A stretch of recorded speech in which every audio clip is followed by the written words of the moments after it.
By the time the first federal agent stumbled onto what lay beneath the orchard behind Thistlebrook Estate, the earth had already swallowed 98 names.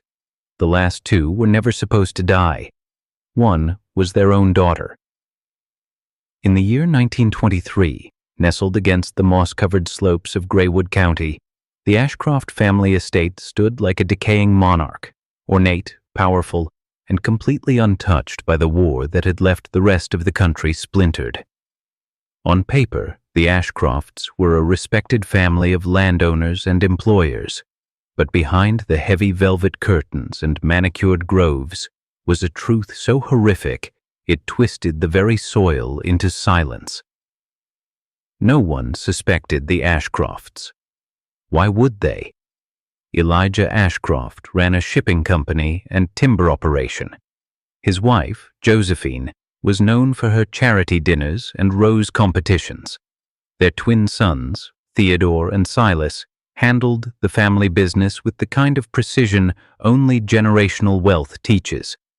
And then there was Evelyn, the daughter, sweet, kind, sheltered. She wasn't supposed to know, but someone did know. His name was Finn Whitlock, a hired hand with quiet eyes and a mind far too clever for what his job demanded. He had started noticing the patterns, how some workers came to Thistlebrook with hope in their hearts and never left, how others arrived with everything to live for and vanished like smoke, and how Evelyn never seemed to ask why. Finn said nothing, not at first, but he started collecting things, shreds of fabric near the orchard, burnt documents buried in the greenhouse, a list someone tried to burn but didn't quite finish. Then, one morning, Evelyn passed him by the stables and smiled. That was the beginning. That moment, barely a glance, would unravel generations of horror. And before it ended, one of them would be buried in grave number 101. Finn Whitlock had been working at Thistlebrook Estate for just over 9 months when he stumbled upon the first real clue. It wasn't some dramatic discovery, not a body, not blood, just a brass key, small, cold, tucked beneath a loose stone behind the old gardener's shed where no one had worked in years. On its own, the key was meaningless. But Finn had been watching, and he'd seen Theodore Ashcroft unlock a door behind the greenhouse 2 nights before, the one most assumed was sealed shut after a storm broke its hinges last fall. Apparently, it wasn't. Finn pocketed the key and said nothing. Thistlebrook was a strange place, too silent, too calculated. The estate was massive, 3 floors of dark oak, leaded glass, and hallways that whispered when the wind passed through the hills. Workers were hired quickly, paid well, and either dismissed quietly or never seen again. No one asked questions. Finn had. Once. A man named Keller had been gone for 2 weeks before someone finally admitted he was sent north for logging, but Keller left his boots behind. Josephine Ashcroft ran the estate like a dollhouse, graceful, firm, all smiles and lace. But behind her careful posture, Finn had caught a glimpse of something colder. At night, she held meetings in the sunroom with the curtains drawn. Men in suits came and went through the side door, sometimes with women who didn't look like locals. The sons, Theodore and Silas, were opposites in temperament. Theodore was quiet, surgical with his routines. Silas laughed too loud and watched the girls too long, but both moved with a familiarity that told Finn they were in control of something much darker than timber or shipping manifests. Evelyn, though. She didn't know. Finn had seen her wandering alone through the apple grove behind the estate, talking to herself, reading by the old fence post where the other workers never dared G.O. Once she had looked up, met Finn's gaze, and for a moment he felt something stir in her. Not love, not yet, but curiosity. He would need that curiosity soon. Because what he was about to uncover would either make her believe him or get them both killed. It was just after dusk when Finn returned to the shed with the brass key tucked inside his boot. The estate had quieted, dinner cleared, lanterns extinguished in the servant quarters, and the Ashcrofts retreating into their gilded silence. He waited until the last light in the east wing blinked out before he crept along the gravel path, every step rehearsed. He slipped behind the greenhouse, where ivy choked the window panes, and moved toward the door Theodore had used. The lock clicked smoothly. What waited inside wasn't a storeroom, as most had assumed. It was a narrow staircase, lined with cold stone walls. The air shifted, cooler, older. He descended slowly, counting the steps. 15, 23, 32. Then the stairs flattened into a corridor lit by a single lantern hung crookedly above a wooden table. Records, ledgers, bones. That was Finn's first thought when he opened the drawers, names written in slanting script next to dates and brief notations. Strong back, no family. Widowed, compliant, unruly, removed. Removed? He swallowed hard. His hand shook as he opened the bottom drawer, and there it was, a stack of photographs, faded, labeled, smiling men and women, many of whom Finn had worked alongside only months ago.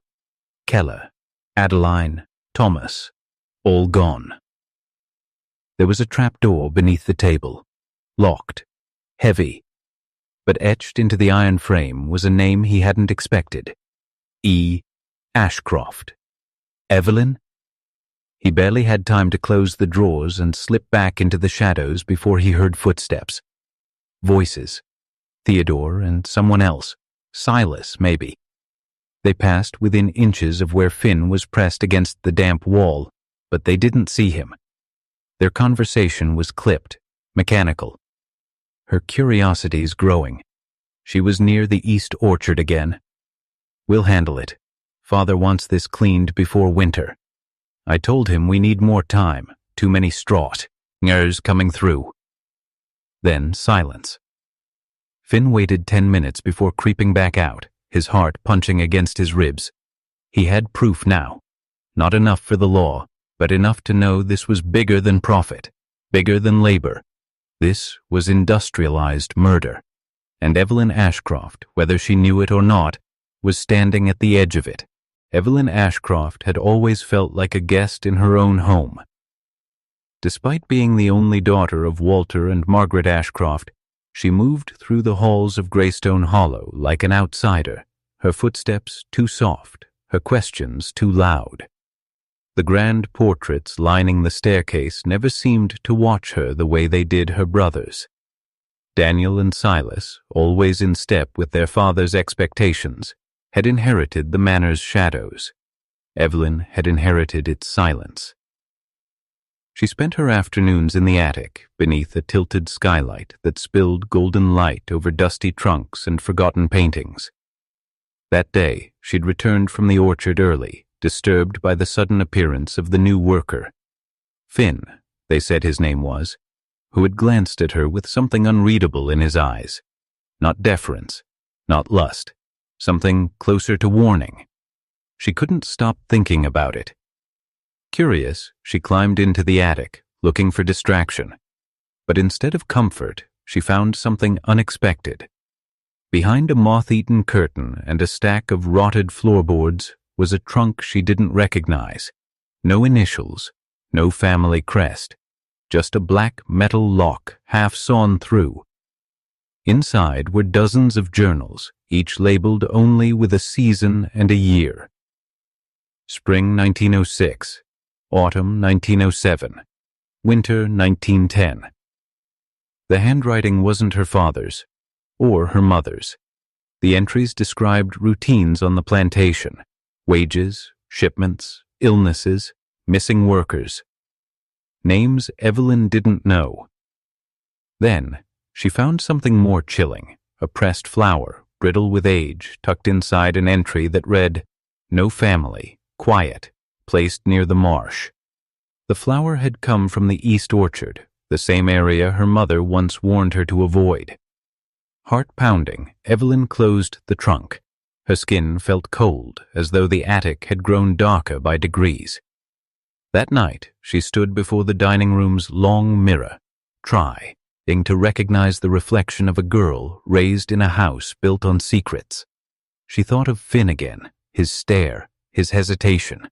There was something he wanted to say, something he was afraid to say. And for the first time, Evelyn wondered, what if she was the only Ashcroft who didn't know the truth? Finn Hargrove wasn't like the other workers.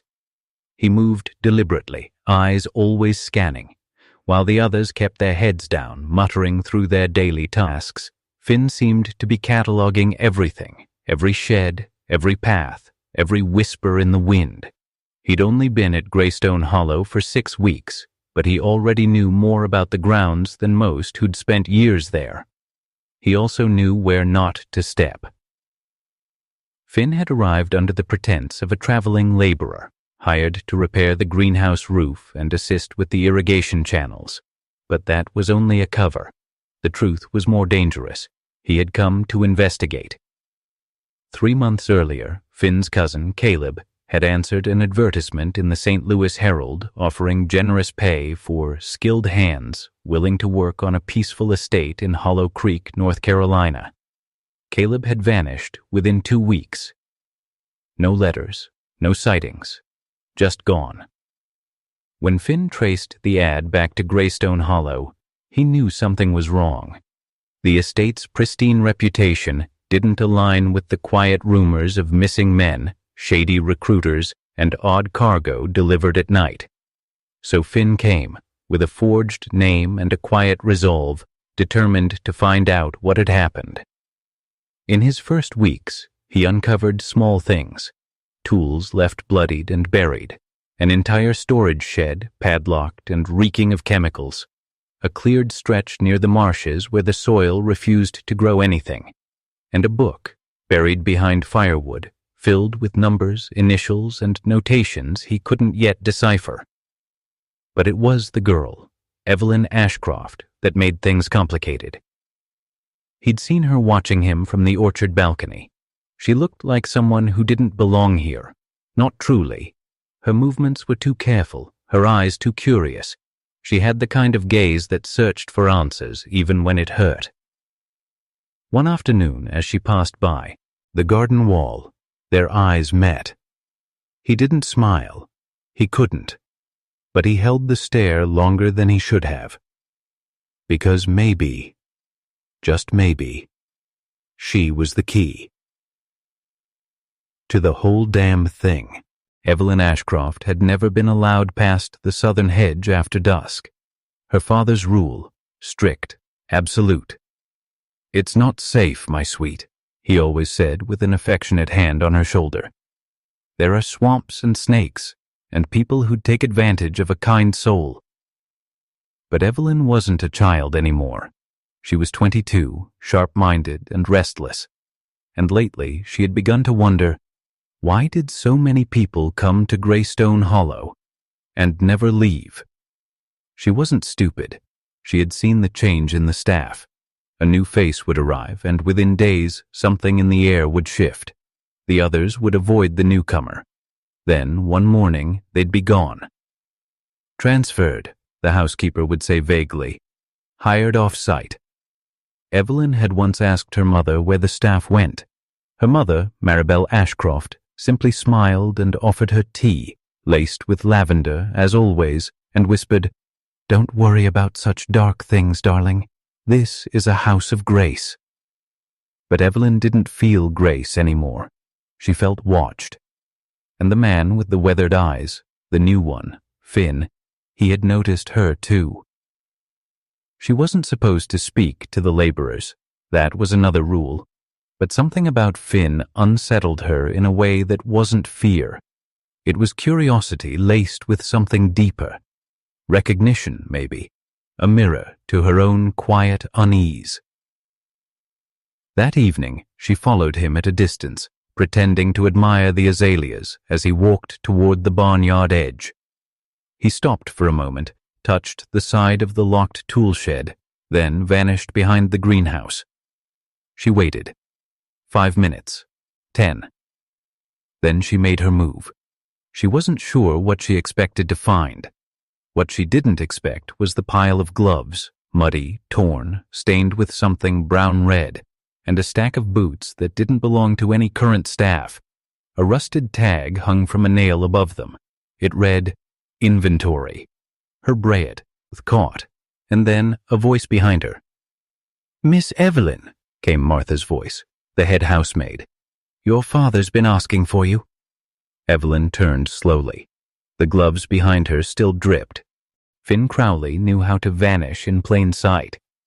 He'd spent years learning how not to be noticed, how to carry a tool just right, how to nod without seeming weak, how to absorb cruelty without letting it scratch his resolve. But Greystone Hollow was different. It didn't just hide evil, it polished it. Finn had arrived under the name Benjamin Ford, a forged identity created with care. The forged papers, work references, and a southern accent had been enough to secure a place among the estate's workers. He was officially a stonemason's apprentice. Unofficially, he was a man with a mission. And he was getting close. The gloves Evelyn had seen were only a fraction of what he'd uncovered. Beneath the tool shed, behind a hidden hatch concealed by dry sacks of limestone, was a room, not a cellar, a vault. There were shelves of personal belongings, lockets, boots, scarves, pocket knives, books with names etched on the inside covers, some recent, some decades old. But what chilled him most was the ledger, leather-bound, thick, precise. Each entry began with a number, followed by a name, age, skill, date of arrival, and a final column titled Cleared. He'd stopped counting at 98. He took photos with the hidden camera sewn inside his satchel strap. He carefully logged names and dates and sent coded messages to his contact through an encrypted courier network. It was working. But it wasn't enough. He needed a witness. He needed someone inside, someone like Evelyn Ashcroft.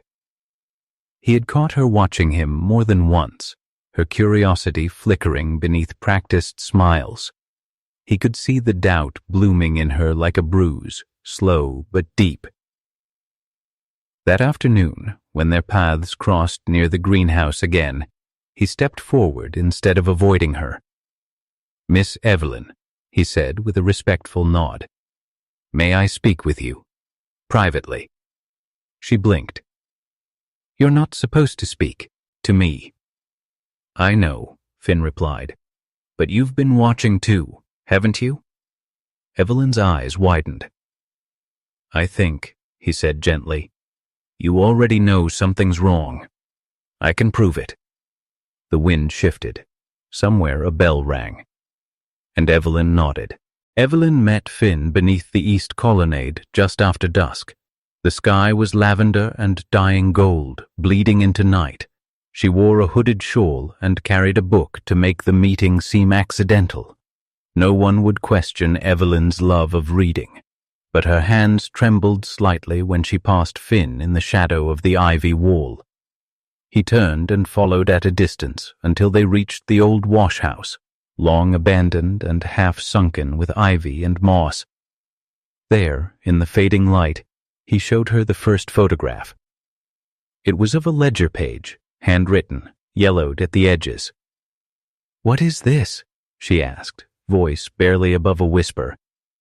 "Your family's accounting," Finn said. "Of the dead." She flinched, stepped back instinctively. This has to be fake." "It's not," he replied. "I've seen the vault, the clothes, the belongings. There are names, over 98 of them." "That's impossible," Evelyn said, her voice shaking. "My father, my brothers, they might be cold, but they're not murderers." Finn looked at her with something close to sorrow. "I didn't want to believe it either. But I came here with purpose. I've tracked missing persons for the last 5 years. All of them led here, to Greystone Hollow." Evelyn turned away, trying to control her breathing. Her world, her safe, manicured world, was cracking open. And yet, something about it fit. The silence, the forbidden barns, the faces of workers who arrived and never seemed to stay. "Why are you telling me this?" she asked finally. "Because you're not like them," Finn said.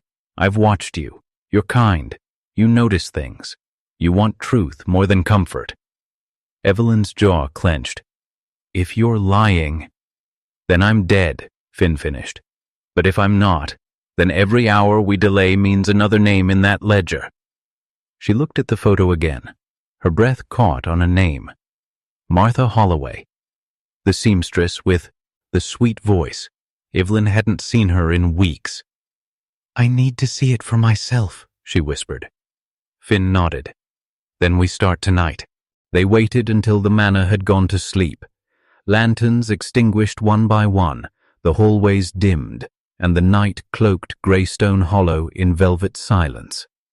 Evelyn slipped through the servants' corridor, wearing plain cotton like a maid, her boots soft-soled to mute her footsteps. Finn waited by the west granary, the rusted padlock already undone. He handed her a lantern, shielded with a thick cloth over the glass to minimize light. "This way," he whispered, guiding her behind the grain bins to a hatch hidden beneath a stack of old tarps.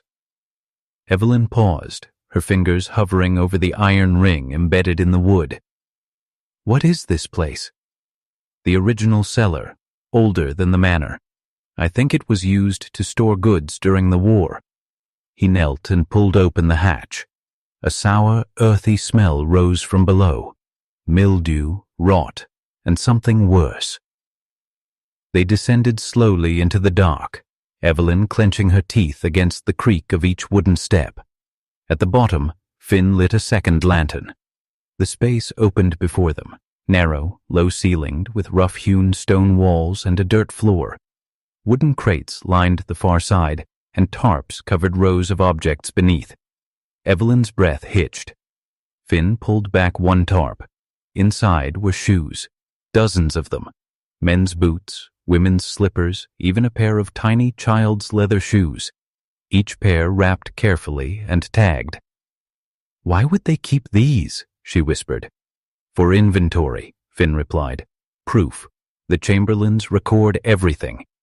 He showed her the ledgers, 3 of them, bound in thick, cracked leather, each filled with entries, names, dates, possessions, and payment calculations. There were notes, too, clinical, detached. Strong back, can handle livestock, no kin. Or worse, disposed of, Site B, reclaimed tools. Evelyn's hands trembled as she turned a page. She recognized a name, Elise, a kitchen maid who used to sing while she worked. She had been transferred. Evelyn remembered her mother saying she'd moved on to a better post. It was all a lie.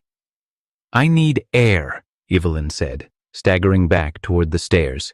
Finn steadied her. "Now, do you believe me?" She nodded, eyes wet.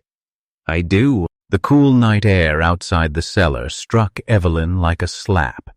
She stumbled out into the moonlight, hands still trembling, lungs pulling in sharp gasps as if she were drowning. Finn followed her silently, his eyes scanning the dark grounds for movement.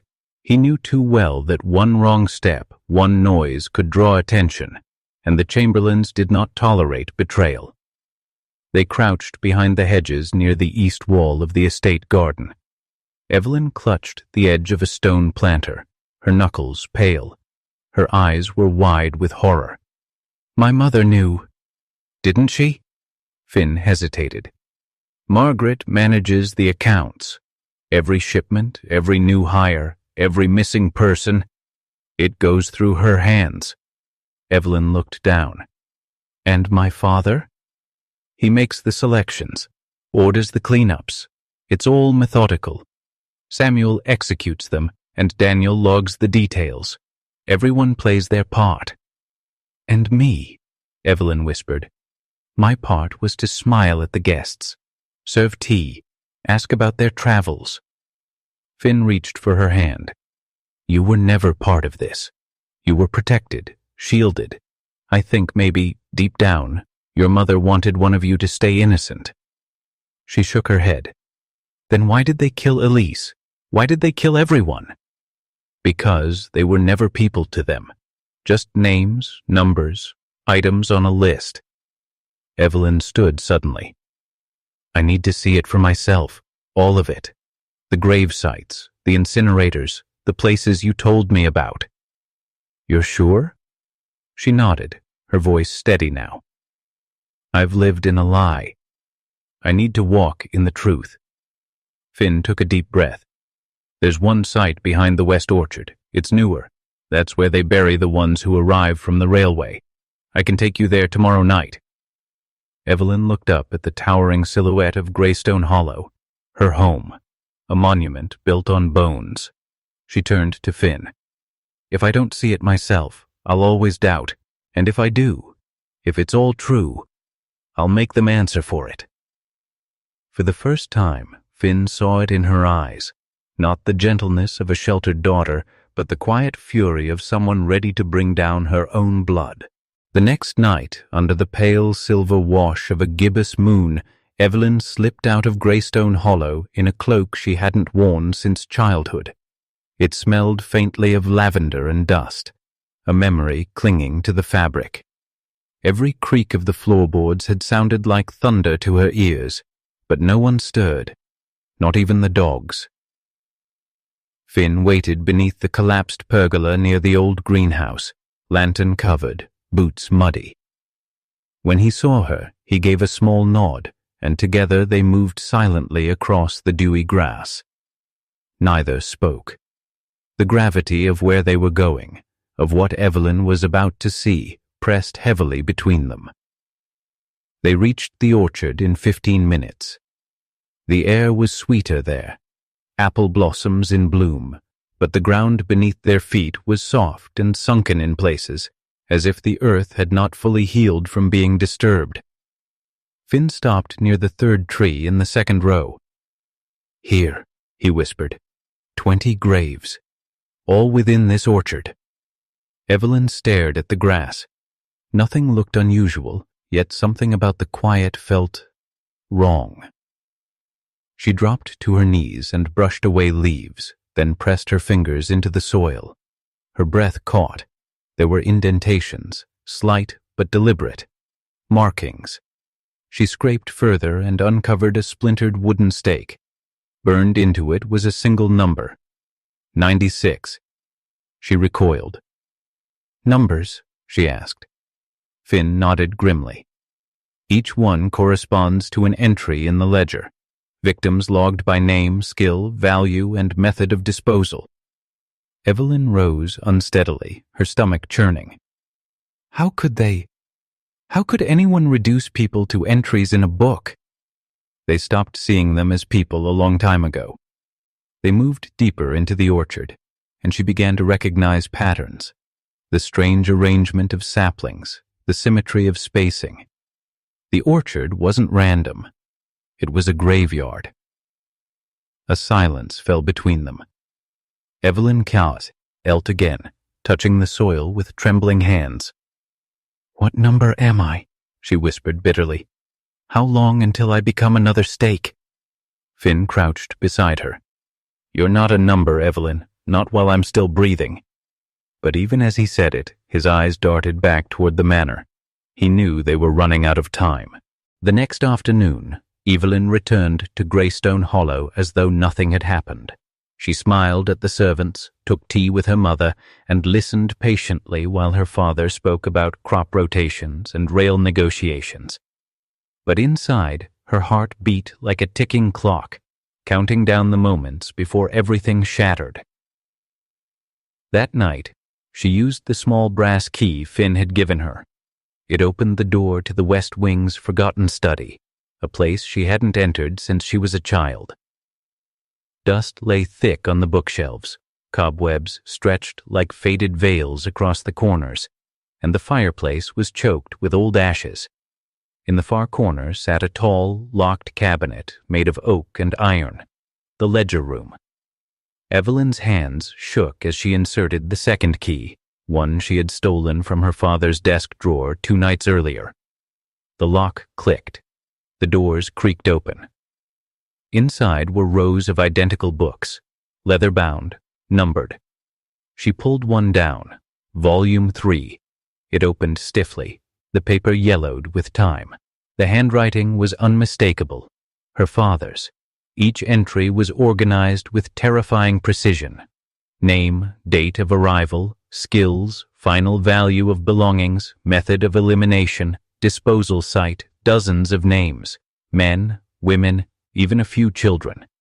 And at the bottom of each page, a final check mark in red ink. Evelyn's stomach turned. She flipped through the pages faster, searching for one particular name.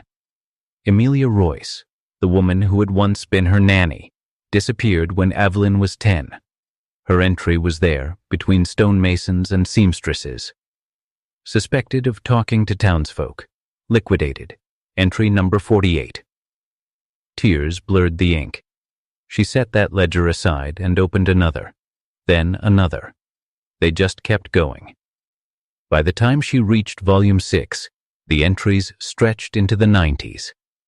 Evelyn stopped breathing. One of the last entries was written just 2 weeks ago. Gareth Holloway, blacksmith. No family, eliminated, morphine. Disposal, Orchard Sector, D entry, R99. She dropped the book. The cabinet loomed over her like a tomb. 100 victims. A century of silence. Then a sound made her spin around. Footsteps in the hall. Heavy, measured. Someone was coming, and they knew she was here. Evelyn held her breath. The study door creaked on its hinges as the footsteps grew louder. Shadows danced under the gap, a flicker of boot leather passing across the sliver of light. She extinguished her lantern with a trembling hand, plunging the room into pitch darkness. Whoever was outside had stopped. She could hear their breath, slow, listening. Evelyn's back pressed against the bookshelf as she gently closed the ledger cabinet, heart thudding so loudly it felt like it echoed through the walls. A long pause. Then the doorknob turned. Her fingers found the old fireplace poker just in time. The door groaned open, and the silhouette of a man filled the frame. The weak hallway light caught on the edges of his silver belt buckle. Samuel Hollow. Her brother. He stepped inside without speaking, eyes immediately falling on the disturbed dust, the open lock on the cabinet, the single ledger still lying on the floor. "Evelyn," he said, his voice eerily calm. "What are you doing in here?" She tried to answer, but her throat had closed up. The poker clanged slightly as she shifted her grip. "You shouldn't be in this room," Samuel said, his tone harder now. "This part of the house has been sealed for years." "Why?" she finally whispered.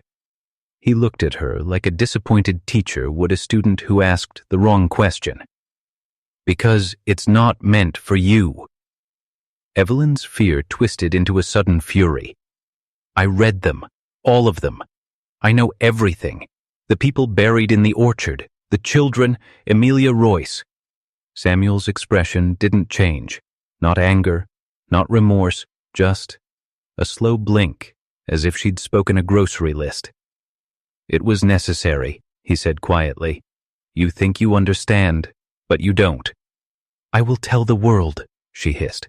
"I'll drag this family into the light." He sighed. "Then you leave me no choice." In one swift motion, he lunged. Evelyn dodged, scrambling past him, the poker catching his shoulder. He roared as she burst into the hallway, sprinting toward the servants' stairs. Behind her, Samuel was shouting for the dogs. She didn't look back. She just ran. The night was thick with fog as Evelyn burst through the rear kitchen doors and into the open field behind Hollow Manor. The damp grass slapped against her legs, and the chill of the air bit through her gown. But she didn't stop running, not for the aching in her ribs, not for the branches clawing at her arms, and not for the distant sound of barking hounds cutting through the silence. She had to find Elias. The worker boy who had warned her, the only one who had seen the truth before she did. She reached the lower field where the old grain shed stood, ducked behind its warped walls, and collapsed into the shadows, gasping. From here, she had a view of the Manor's back porch, lamplight flickering, silhouettes moving, shouting orders. Samuel's voice echoed, "Spread out. She's seen too much." Then the hounds, 3 of them, were released into the field, their noses pressed to the earth, tails whipping wildly. They howled into the fog as they caught her trail. Evelyn scrambled to her feet again, heart pounding. Her legs were jelly, her dress soaked, her lungs burning, but she pushed forward. She didn't know if Elias was hiding or gone or worse, but if she didn't reach him, she'd die alone in these cursed fields. Then, movement in the distance. A lantern. She ducked lower, eyes squinting through the mist. There he was. Elias, crouched behind the collapsed fencing near the tree line.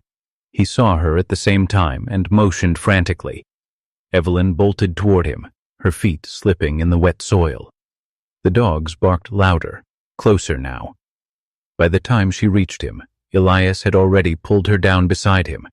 She was sobbing, out of breath and out of time. "They know," she choked. "Samuel knows. He was going to—" "I know," Elias whispered. "I heard everything. We don't have long. Come with me."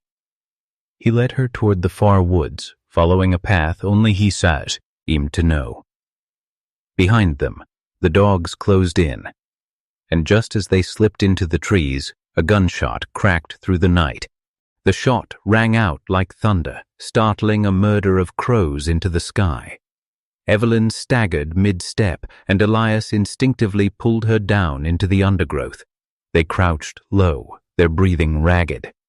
Another shot followed, this one closer. The chase was no longer secret. They were being hunted. Elias turned toward her, his hand still clutching hers. "You're not hit?" he asked urgently. She shook her head, but her lips trembled. "No, but my father. He saw me. He knows I was in the tunnel. I found the ledger, Elias, the room, the bodies." Elias nodded grimly. "I've known for months. That's what I was trying to show you. I just never imagined it'd be you who exposed it." Evelyn's eyes glistened with panic and betrayal. "They killed those people. My family did this. I saw the graves. I counted them." 100, Elias said quietly. "You're the only one from inside who's ever seen it and lived." Her mouth fell open. "You knew?" He hesitated. "I've been collecting evidence, photos, documents, dates, but I couldn't get it out alone. They watch everything." Suddenly, the distant bark of hounds was replaced by the thunder of hooves. Elias stood. "We have to move now. I know where we can go. There's a Union outpost a few miles through these woods. If we make it, we can give them everything. Shut this place down." They ran. Branches whipped their faces, and roots reached to trip them, but they pressed on. Behind them, the Manor's hunting party scattered into the trees like ghosts, their voices cutting through the fog. "Don't shoot to scare. Shoot to silence." Then Evelyn's foot caught on a hidden root. She stumbled hard, crashing to the ground. Elias turned to help her, but it was too late. From the ridgeline above, a dark silhouette raised a rifle. It was Ezekiel Boone, and in the blink of a breathless moment, the man fired. The bullet tore through the year, missed, and Evelyn cried out. As she collapsed into Elias's arms, her blood soaked the soil of the land her family had murdered for. She was victim number 101. Elias froze as Evelyn's body slumped in his arms, her breathing shallow, her eyes wide with disbelief. For a second, the world held its breath. Then came the sound of boots thudding through the trees. Her father's voice barking orders, closer now. He couldn't stay. But he also couldn't leave her. Evelyn, Elias whispered, pressing his hand against the wound on her side, trying to stop the blood. Stay with me, please. She blinked slowly, struggling to speak. I didn't know it was this dark. I'm getting you out, Elias promised, though his voice was breaking. Just hold on. But Evelyn shook her head faintly. He doesn't know you're here. Run. He'll kill you too. No. Run, Elias. He clenched his jaw, tears streaking the dirt on his face, and then, with one final breath, Evelyn's body went still in his arms. A cold silence settled over the forest. Elias gently laid her down in the underbrush, pressing his forehead to hers. You were the only light in that house of death, he whispered. You didn't deserve this. Voices were getting louder. Ezekiel was shouting, Find her! I saw her fall! Elias stood, his legs shaking. His coat was soaked in Evelyn's blood, but something hardened inside him. He reached into his satchel, pulling out the leather-bound folder that held the last of his collected evidence, copies of Ezekiel's ledgers, marked maps, torn journal entries in Margaret's hand. He had enough. He turned and ran, not away from the sound, but around it, skirting the Boone patrol line like a ghost. He moved with the desperate knowledge of someone who had nothing left to lose. By the time Ezekiel and Samuel reached Evelyn's body, Elias had disappeared into the trees. The dogs barked, confused by the absence of scent. Ezekiel knelt beside his daughter, eyes unreadable. Samuel whispered, What do we do? Ezekiel closed her eyes, voice flat. Die. There's one more. He stared into the mist where Elias had vanished. Make it 101. Back in the shadows, Elias kept running. Toward justice. Toward vengeance. Toward the one thing the Boones never expected, a survivor. The next morning, the sun rose over Ashmore Ridge, casting a pale light on the quiet hills that held so many secrets. Down the long dirt road into Brookhaven Township, Elias stumbled into the sheriff's outpost, mud-streaked, bloodied, and half-collapsed. The deputy on duty leapt to his feet. Good Lord, son, what happened? Elias slammed the satchel down on the desk. I need to speak to the magistrate, now. They tried to slow him, to tend his wounds, but Elias was beyond pain. He spoke with fire in his voice, rage crackling beneath every word. When the town's federal liaison arrived, Judge Alcott, an aging unionist still skeptical of every whisper in post-war Tennessee, Elias laid the evidence out like a prosecution. They've been killing workers for over a decade, he said, spreading out the ledgers. This is Ezekiel Boone's handwriting. They catalogued every item stolen, every person who vanished. Alcott frowned. This is astonishing, son. But it's not enough. These are copies. Where are the bodies? Elias looked up slowly. I can take you to them. He led a small federal team into the edge of Boone territory under the cover of night. Armed men, lanterns in hand, followed his every word as he moved through the dense forest. He avoided traps, sidestepped Boone watchpoints, and finally arrived at the shadowed hill behind the old mill house. This is where they bury them, he said, kneeling beside a half-covered wooden stake marked only with a carved number, 0073. The diggers worked silently. What they uncovered wasn't just bone. It was the truth. Boot fragments, buttons, a rusted coin purse still clutched in skeletal fingers, a locket with initials too faded to read. Layer by layer, the land confessed its secrets. Within days, 16 graves were confirmed. Elias returned with them again and again. He led them to the slaughter barn, to the cellar behind the greenhouse, to the vats of quicklime still stained with human residue. The evidence mounted like ash. And yet, the Boones were gone. Not a trace, not a footprint, not a whisper in the hills. But Elias was just getting started. The war wasn't over. Not for him. not until every ghost had a name. In the days that followed, the investigation exploded into national awareness. Newspapers in Nashville, Louisville, and even as far as Boston ran headlines like "Plantation of Bones Discovered" and "Boone Family Legacy Drenched in Blood."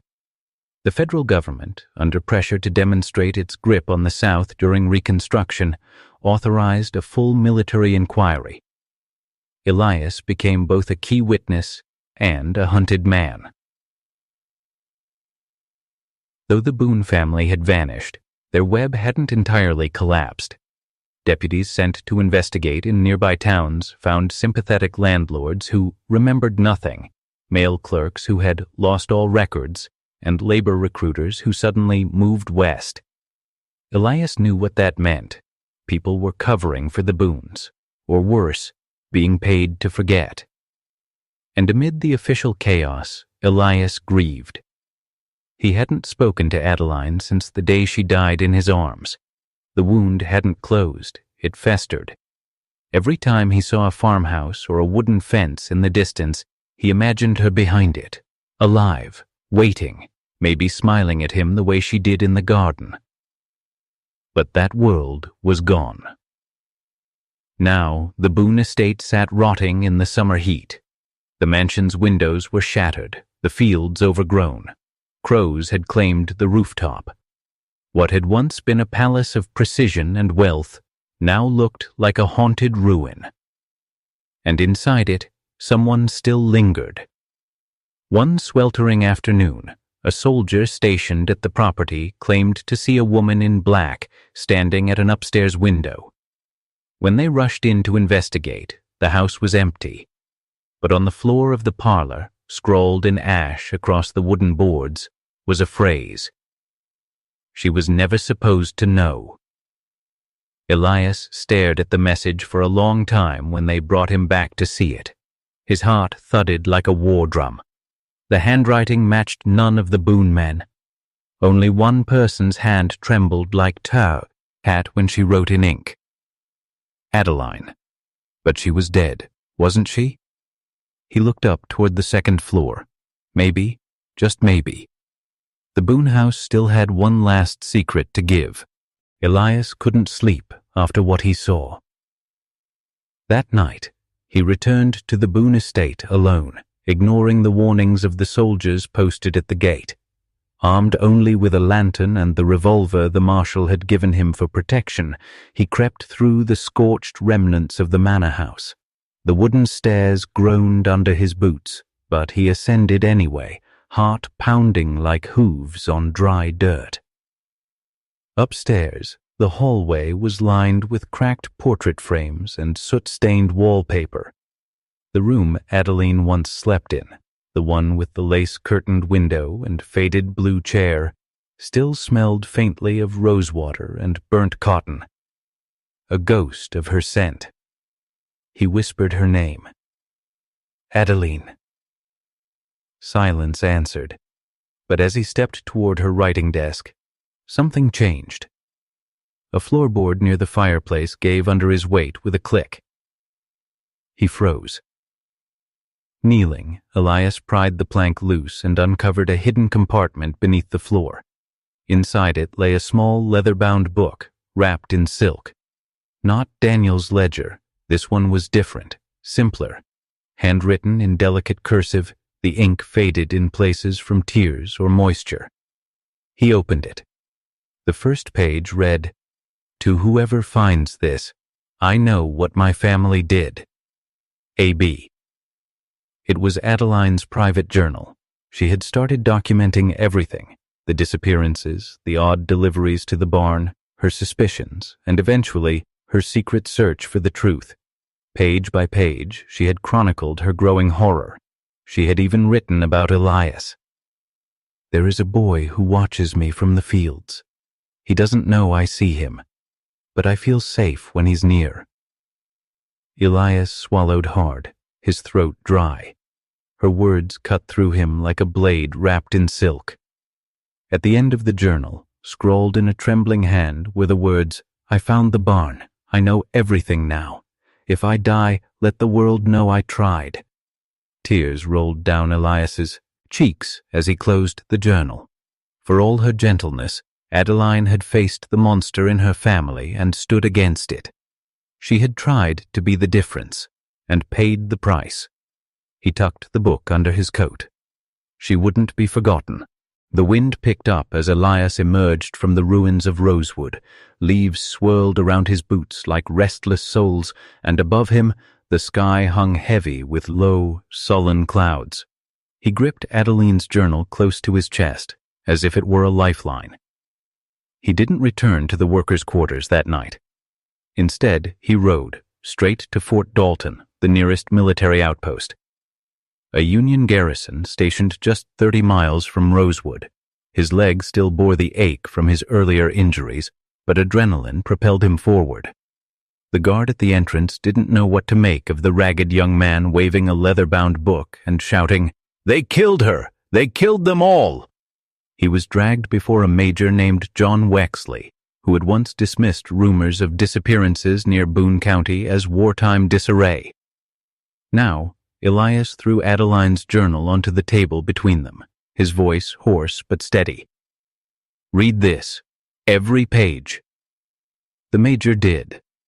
Slowly, his expression changed, from irritation to disbelief to something close to horror. The names, the locations, the hidden passages, the ledgers, the map Elias drew from memory, all of it too precise to be fiction. When Wexley asked, "Who wrote this?" Elias choked back his grief before answering, "The daughter, Adeline Boone. She tried to stop them." The major nodded. "Then we owe her justice." By morning, Fort Dalton dispatched a cavalry unit, 40 men strong, toward Rosewood's remains, hoping to find traces of the Boone family or any of their accomplices.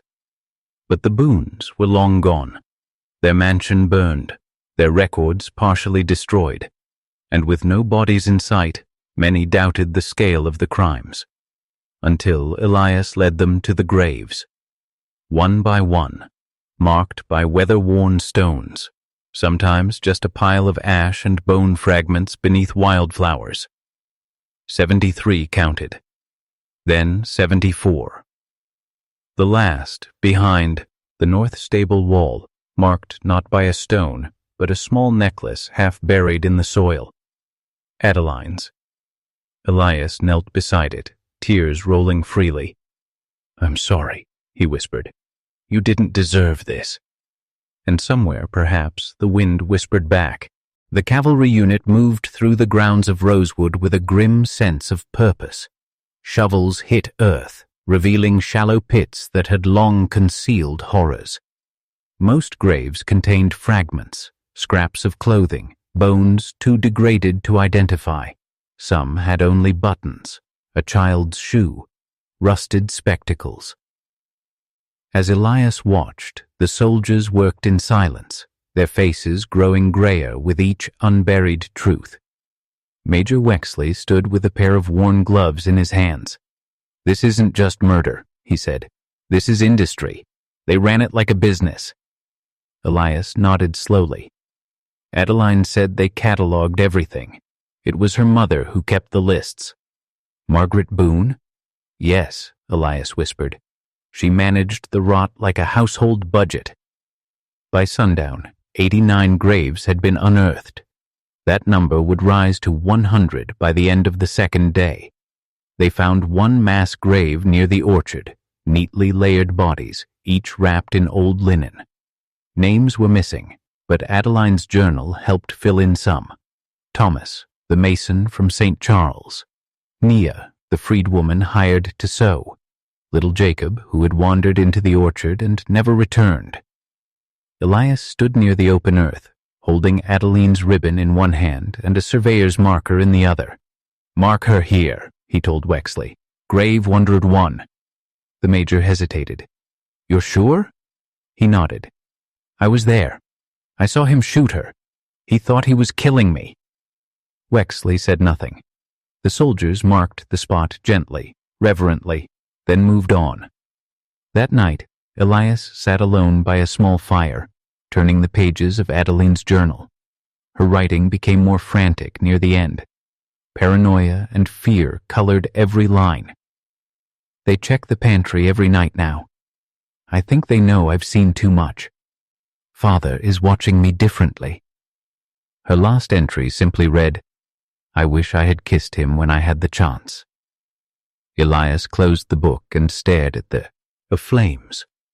He hadn't known. He'd never told her how deeply he felt. Now, it was all ashes. And the world had one less soul willing to fight the darkness from within. By the end of the week, the Rosewood grounds looked like a battlefield. Rows of shallow trenches dotted the soil, each marked by a crude wooden cross. The Federal Registry would record 101 dead, though Elias suspected there had been more. Some might never be found, burned, dissolved, forgotten. But Rosewood wasn't empty. Investigators found signs of recent occupancy in the west loft of the manor. Dirty bedding, food scraps, and the faint scent of iodine. Someone had stayed behind after the Boones fled. Inside a wall panel near the study, they found a bundle of correspondence. Letters from Margaret Boone to a man in New Orleans named Landry Volner, evidently a trader with connections in Mexico. One letter included details about steamer routes, forged identities, and the promise of safe passage through Veracruz. The Boones had been planning their escape for months, but it was Adeline's absence from those letters that chilled Elias the most. She hadn't been included. Even in their final hours, they never trusted her, never truly saw her as one of them. She died because she chose the truth, Elias told Wexley as they rode out past the plantation gates. And they left her behind like she was nothing. Justice has long arms, Wexley replied. But it moves slow. We'll find them, eventually. Rumors spread fast. A bartender in Chattanooga swore he saw Ezekiel Boone at a station 2 nights before the raid. A ferry operator in Savannah claimed a pale woman matching Margaret's description paid him with Mexican gold. In Memphis, someone reported seeing Samuel and Daniel boarding a train under false names, headed west. None of it was confirmed. The Boone family had vanished like mist at dawn, wealth in hand, crimes at their back. But Elias believed they were alive. Somewhere they were still hiding behind new masks and false titles, living comfortably off blood-soaked fits. What haunted him more was the possibility that they'd do it again. Not as the Boones of Rosewood, but as some new name, some new legacy. And the victims would keep coming, unless someone stopped them, unless he did. The tribunal convened on a rainy morning in June, held not in a grand courtroom, but in a converted chapel outside Nashville. The pews were filled with soldiers, clerks, and families of the missing. At the front sat a panel of federal judges, their faces hardened by war, but not prepared for what they were about to hear. Elias Ward took the stand with a cane in hand and dark circles beneath his eyes. His voice was steady, but his heart pounded with every word. I worked the grounds at Rosewood Manor for almost 9 years, he began. I was there when the missing started. His testimony unfolded like a slow-moving nightmare. He told them about the quicklime pits, the hidden rooms in the barn, the forged documents, the sedative-laced meals, and the workers who vanished under the cover of night. He described the Boone family's cold routines, Ezekiel's ledgers, Margaret's recruitment system, Daniel's poison experiments, and Samuel's role as the brutal enforcer. He saved Adeline's story for last. She didn't know, he said, his voice catching. And when she found out, she tried to stop it. She died for it. He placed the ring she once wore on the tribunal table, a simple gold band inscribed with a faint A on the inner rim, a final proof that she'd existed beyond the Boone name, that she had loved, that she had tried. Some in the courtroom wept. Others sat frozen in disbelief. The panel took pages of notes. When Elias finished, the silence was thick. Outside the chapel, a line of families had formed. each hoping Elias could confirm whether their missing loved one had ever passed through Rosewood. He answered as many as he could, sometimes with a nod, sometimes with tears, sometimes with nothing but silence when no words could bear the weight of truth. The military tribunal declared the Boones fugitives, guilty of 101 murders, conspiracy, and war crimes. Warrants were issued. Bounties increased. International inquiries began. But justice, Elias knew, was often too late for the dead. Still, he gave the names back to the nameless. He gave the forgotten their story. After the tribunal, Elias Ward returned to what was left of Rosewood, but it was no longer the place he remembered. The manor had been stripped bare by federal agents. The fields were scorched, the barn demolished, and the family cemetery vandalized by looters looking for hidden valuables. All that remained were ashes, silence, and the wind through blackened trees. Elias stood at the edge of the place where Adeline had died. The grave marked 101 had been left open for public display. No headstone, no inscription, just a numbered post hammered into the earth. He knelt by the grave and placed the ring, Adeline's ring, at the foot of the stake. It was the only tribute he could offer. "You were more than their daughter," he whispered. "More than a boon." For days he wandered the grounds, unable to leave, not because he hoped for peace, but because some part of him had died here. Every tree reminded him of the missing. Every breeze sounded like the muffled scream of someone who hadn't made it out. At night, he would light a lantern and sit near the stream where they used to talk, where he once dreamed of asking her to leave it all behind. One evening, he found himself writing again. A long letter to no one in particular. Maybe it was to her, maybe to the world. "If someone finds this," he wrote, "know that it wasn't greed or hunger alone that built this place. It was silence. Silence of those who saw and said nothing, who feared losing their jobs, their homes, their lives. I was one of them. I stayed too long. I watched too much. And when I finally spoke, it was already too late for her." He sealed the letter in a small tin box and buried it beside her grave. 5 years later, Elias Ward passed away in his sleep inside a modest boarding house on the outskirts of Knoxville. No one claimed the body at first. It wasn't until a junior historian at the State Archive Stum bled upon a case file marked Rosewood Survivor that someone thought to ask who he really was. His legacy wasn't in surviving. It was in refusing to forget. When news of Elias Ward's death reached the Tennessee State Archive, it stirred more than a passing curiosity. A sealed envelope bearing his name had been in the archive's possession since the final days of the Rosewood investigation. A personal statement Elias had sent, marked, "To be read only after my death." Archivist Laura Byrne, a second-generation historian who'd grown up hearing whispers about the Boone family, was the one tasked with opening it. She handled the brittle parchment with reverence. The contents inside were stark, handwritten in Elias's neat but shaking script, dated just months before his death. The letter wasn't just a confession. It was a map. Elias had meticulously detailed several burial sites that had never been disclosed publicly. Not the original 73, not even Adeline's marked grave. These were different, temporary holding sites for victims the Boones had processed before the killing machine became more refined. They had been considered mistakes, people who fought back, refused sedatives, or caused problems, disposed of quickly and without ceremony. One line chilled Laura to the bone. They are the ones even the Boone family wanted to forget. Federal archaeologists, guided by the map, excavated a cluster of shallow graves near the northern tree line of what had once been the Boone estate. Inside lay the remnants of at least 15 individuals, most with shattered bones, signs of restraint, and haphazard burial.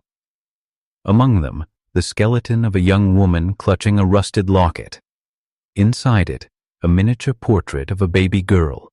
DNA analysis would later confirm the identity of one of the victims as Eliza Morrow, a formerly enslaved woman turned housemaid who had vanished from a nearby plantation in 1864. Her family had searched for decades without answers. Now, finally, her name could be added to the list.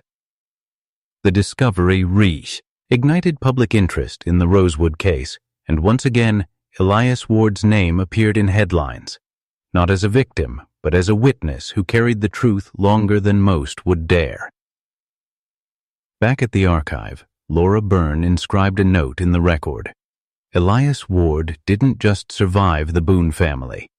He exposed them. One name, one truth, one grave at a time. Long after the Boones disappeared, Rosewood remained a scar on the land, a haunted wound in the memory of Tennessee. Yet one house still stood a mile beyond the ashes of the original estate, the secondary residence where Margaret Boone had once spent her final days. It had survived the fire, having been separated from the main grounds, forgotten by time. By 1912, it was owned by a reclusive widow named Violet Hemsley, who purchased it for its isolation and silence. But Violet kept a journal, and in it she described nights filled with unseen footsteps, cold drafts that moved against the wind, and, most unsettling, a woman's voice murmuring from the upper hall. "They never knew. Not even my daughter." Violet's journal entries grew increasingly frantic over the course of that year. On the night of October 9th, she recorded seeing a woman in an 1860s morning dress standing outside the attic window, her face pale and furious, lips trembling with words Violet could not hear. Then came the screams. Neighbors, what few existed, claimed they heard the wail of a woman that night echo across the fields. Not of a living soul, they said, but the kind of shriek born of unbearable remorse. The next morning, Violet was found unconscious at the foot of the attic stairs. She survived, but her mind never fully returned. Her final written entry was brief and trembling. She said it wasn't her plan, that Ezekiel made her choose, that she watched her daughter die and still called it necessary. She said the ledger never ended. Historians debated the credibility of Violet's account, dismissing it as trauma or isolation-induced madness. But others, those who had worked the case in later years, took it seriously. The secondary Boone residence was quietly sealed by the state and later demolished. Still, some say the weeping continues on that hill where the house once stood, where Margaret Boone, operational mind of the family, was said to have begged for absolution not in court, but in shadows. And for those who believe in ghosts, hers isn't one that walks for vengeance, but one that walks because she can't stop remembering what she allowed to happen. In the spring of 1920, nearly 3 decades after the Boone case was buried beneath sealed documents and faded headlines, an unexpected figure emerged from the obscurity of time. Thomas Greaves, the sharp-minded worker who had once uncovered the truth. He had vanished after submitting the last of the evidence and had been presumed dead when his cabin was found empty 5 years after Nora Boone's death. But he hadn't died. He had simply disappeared. Now, older, thinner, with a cane and a deep crease of sorrow etched into his face, Thomas walked into the Tennessee Bureau of Records unannounced. His arrival sent shockwaves through the handful of aging agents who had known him in the past. No press, no announcement. He came only to deliver something. A box. Inside were sketches, transcribed notes, coordinates, and, most shockingly, a small cloth-wrapped book. Another ledger. Not Boone's, not Ezekiel's. This one bore no name. Its pages were encoded, written in what appeared to be a cipher of letters and symbols, but Greaves left a message taped to its cover. This isn't over. Not all of them burned. Some fled west. They built new names, new houses. I followed one, and he smiled when he saw me. TG authorities tried to question Greaves, but he refused to speak. He was checked into a veterans asylum in Memphis under federal protection. Within weeks, he stopped eating and succumbed to what doctors described as exhaustion compounded by grief. His last words, overheard by a night nurse, were whispered into the dark. "She wore yellow the day she died. I never told her I loved her, not once. God help me."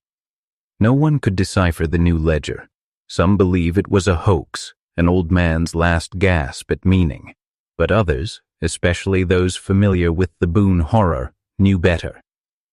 The system Ezekiel Boone built had been too vast, too precise, too profitable to die with. In a single family. And now, a door had creaked open again. Somewhere west, a ghost of the past was still alive.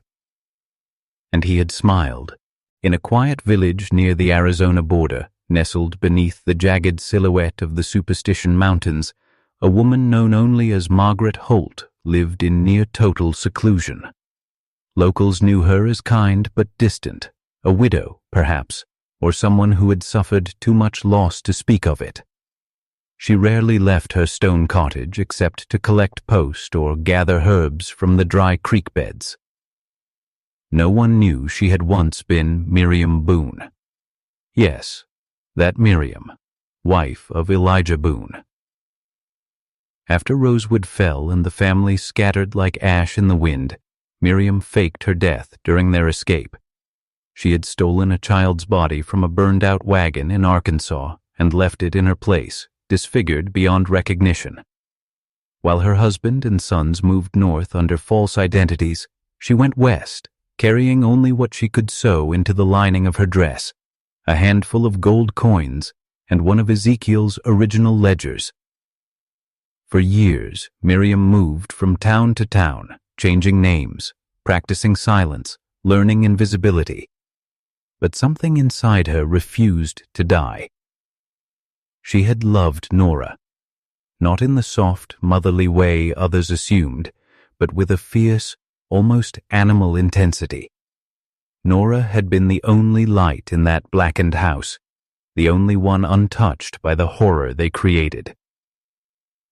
And when Miriam learned, years later, how Nora died, something shattered inside her. She never spoke Elijah's name again. Now, in her 70s, Miriam sat each night in her cottage with the same tattered photograph on her lap. Nora, age 16, standing in front of a lemon tree, smiling. A dried yellow petal, pressed between the glass, was the last remnant of the day her daughter first wore that cursed dress. Miriam's silence wasn't cowardice, it was preparation. Because inside her cottage, hidden beneath the floorboards, was a duplicate of the second ledger, the one Greaves had recovered, but hers had the cipher key, Yapter. And before she died, she meant to send it, somewhere safe, somewhere it could matter. For she knew the Boone legacy had not ended, only paused, and blood, when spilled, has a way of calling home. 3 weeks after Margaret Holt, formerly Miriam Boone, was found lifeless in her cottage chair, the small post office in Tucson received a curious parcel. No return address, just a worn, leather-bound ledger wrapped in oilcloth, sealed with wax bearing the faded imprint of a withering tree. Inside the parcel was a note, handwritten in a spidery but precise script. To whom this may reach, this ledger contains truth buried by fear. Use it wisely, or not at all. But no, monsters walk not in shadows, but in daylight and silk gloves. M.B. The parcel eventually made its way to a historical researcher named Clara Mendez, who had long obsessed over the Boone case and the Rosewood disappearances. She had heard whispers, old rancher tales, anonymous letters, fragments from soldiers' journals, but nothing concrete. Until now. The cipher key was real. The ledger detailed not just names and dates, but coded locations, new aliases, transfer records, and safe house networks stretching across 5 states and into Mexico. It painted a chilling portrait. The Boone operation hadn't been destroyed. It had transformed. After the Rosewood fallout, the survivors, Elijah, his remaining son Tobias, and a handful of loyalists, had buried the Boone name but carried on under new banners. Land development firms, migrant housing trusts, even railroad subsidiaries, each front masking the same old hunger, human profit. But most damning of all was a final page in Miriam's hand. It was a confession of her silence, her fear, her guilt over Nora, and one last warning. If you have read this far, you know. We were never the only ones. There were others. There still are. Clara Mendez sat alone in her archive office that night, the ledger splayed open beside her, eyes trembling at what she had uncovered. Outside, the desert wind stirred up a hiss against the windows, like dry voices long buried. She didn't sleep, couldn't, because what she held wasn't just evidence, it was an invitation to dig deeper, and once again, the story of the Boones was stirring, like a beast roused from hibernation. 5 years had passed since the night Nora Boone was laid to rest in an unmarked grave, unknowingly added to her own family's cruel legacy. 5 years since Elias Thorne limped away from Rosewood with blood on his shirt, grief in his eyes, and justice clenched in his fists. The physical wounds had healed, his fractured ribs, the bruised skull, the cracked leg, but the soul never truly recovered.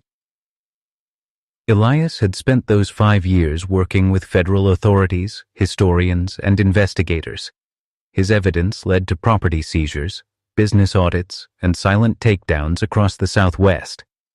Several descendants of the Boones were arrested under new identities.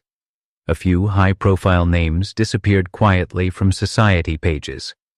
A half-century later, the case would help lay the groundwork for modern RICO laws, but none of that mattered to Elias. He'd kept every letter Nora had written, even the ones she never sent. He had copied her sketches of the garden she once dreamed of building behind Rosewood Manor. In the final year of his life, he tried planting jasmine in a quiet patch of Arizona soil, her favorite flower. They withered in the heat.